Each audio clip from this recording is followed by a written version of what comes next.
وكذلك أوحينا إليك হে করুণা সিন্ধু দীনবন্ধু জগমবলী ব্রহ্মবিতাতি সন্ধ্যা মুক্তিগৃহিণী অর্ধমাতা সিদানন্দ ভবগিরি ভব শুভেচ্ছা বক্তব্য রাখার জন্য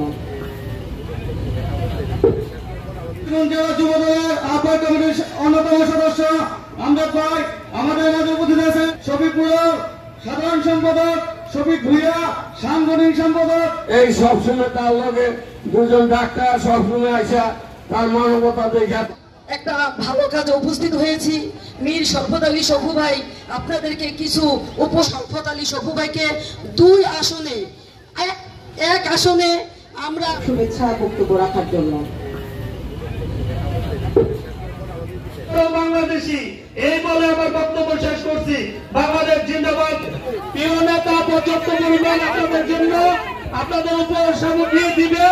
আপনারা সবাই সিরিয়াল ভাবে আসবেন।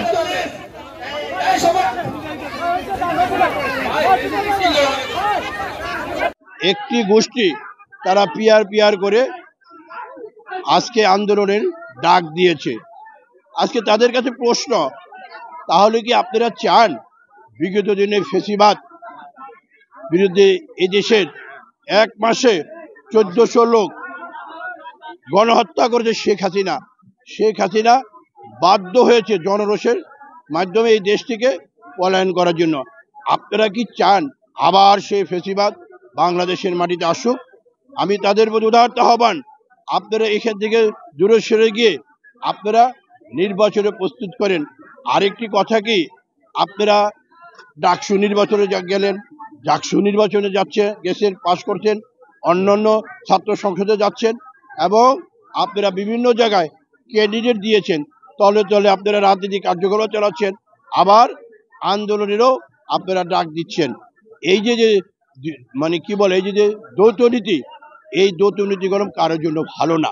আমরা মনে করি বাংলাদেশে এখন মানুষ অনেক কষ্ট আছে, মানুষের ব্যবসা নাই, বাণিজ্য নাই, বিনিয়োগ নাই। দেশের এই অবস্থা থেকে উত্তোলন করতে হলে একমাত্র এর একটি উপাদান, সেটা হলো নির্বাচন ছাড়া আর কোনো বিকল্প ব্যবস্থা আমাদের মাঝে নেই।